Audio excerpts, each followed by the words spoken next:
Time now for our weekly feature, The Numbers, with Kate Wilkinson from Africa Check.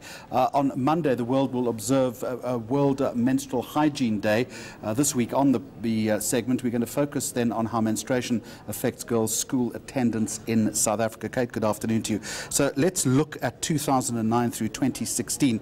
The latest figure is 2.7% of pupils are absent each day from South African schools as a result. Do those figures bear up? So the first place we can look to try and unpack whether, first of all, students in general and girls are missing a large amount of school is to look at the numbers from the Department of Basic Education. And each year they provide a daily absentee rate. And what we see is that in 2016, which is the last year we have data for, 2.7% of pupils were absent on a daily basis from South African schools. And this is a figure which has remained pretty stable over the last few years, with one exception, and that was in 2010 when the number skyrocketed to 20.1%. Do we know why? That's an anomaly? Well, I think if most of us thought about it a bit, we'd remember that that was when the Soccer World Cup happened. Yes. And that's generally the speculation. How does this break down provincially? So when we look at these numbers, unfortunately, we don't have a breakdown by boys and girls, so we can't look at the national numbers. But luckily, the Western Cape has actually been collecting data, quite detailed data on absenteeism in the province for a number of years.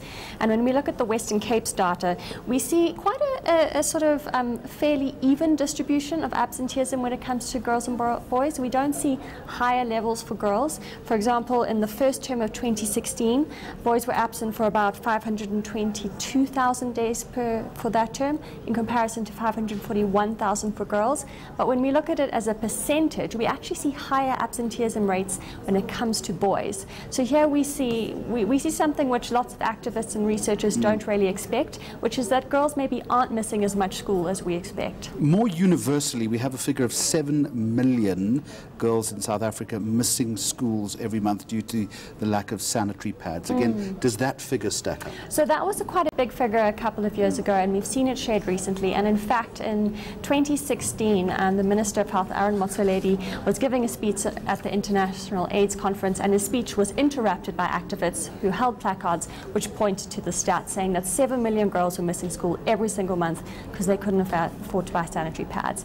There are a couple of ways that we can do a reality check on this number. The first one we can do is say, well, how many girls are enrolled in school?